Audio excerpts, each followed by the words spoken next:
নমস্কার বন্ধুরা, আমি অভিজিৎ। স্মার্ট কুকি ইউটিউব চ্যানেলে আপনাদের প্রত্যেককে স্বাগত। আজকের ভিডিওটি তাদের জন্য যারা স্বপ্ন দেখছেন একজন আদর্শ শিক্ষক হওয়ার। থাম্বনেল দেখে নিশ্চয়ই বুঝে গেছেন। আজ আমরা আলোচনা করব প্রাথমিক শিক্ষক নিয়োগের ইন্টারভিউতে ঠিক কী প্রশ্নের সম্মুখীন আপনি হতে চলেছেন।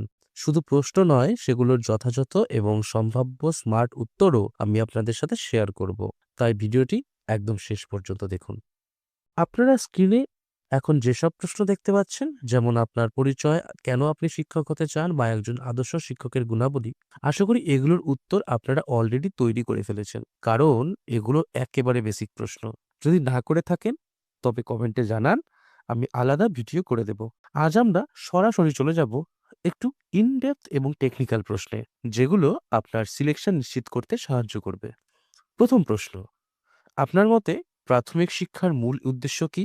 আপনার উত্তর হবে, প্রাথমিক শিক্ষার মূল উদ্দেশ্য হল শিশুদের মৌলিক জ্ঞান ও দক্ষতা তৈরির পাশাপাশি তাদের মধ্যে সামাজিক ও নৈতিক মূল্যবোধ জাগিয়ে তোলা এবং তাদের সামগ্রিক বিকাশে সহায়তা করা। দ্বিতীয় প্রশ্ন, প্রাথমিক স্তরের শিশুদের জন্য কোন শিক্ষাদান পদ্ধতি সবচেয়ে বেশি কার্যকর? আপনার উত্তর হবে, শিশুদের ক্ষেত্রে খেলার ছলে শেখানো এবং কার্যকলাপ ভিত্তিক শিক্ষা সবচেয়ে কার্যকর বলে আমি মনে করি।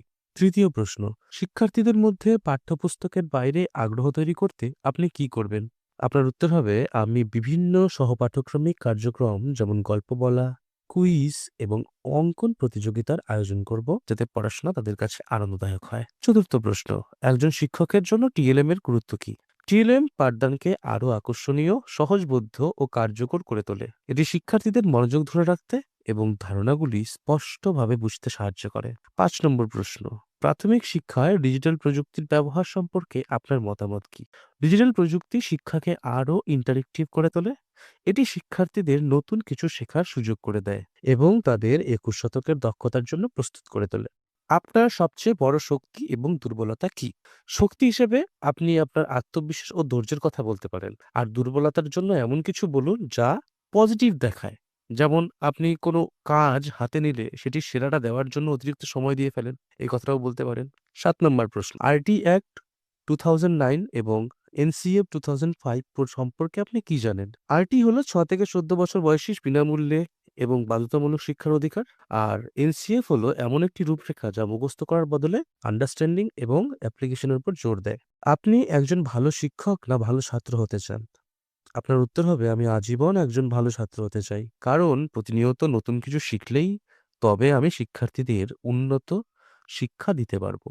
ক্লাসরুম ম্যানেজমেন্ট বলতে আপনি কি বোঝেন?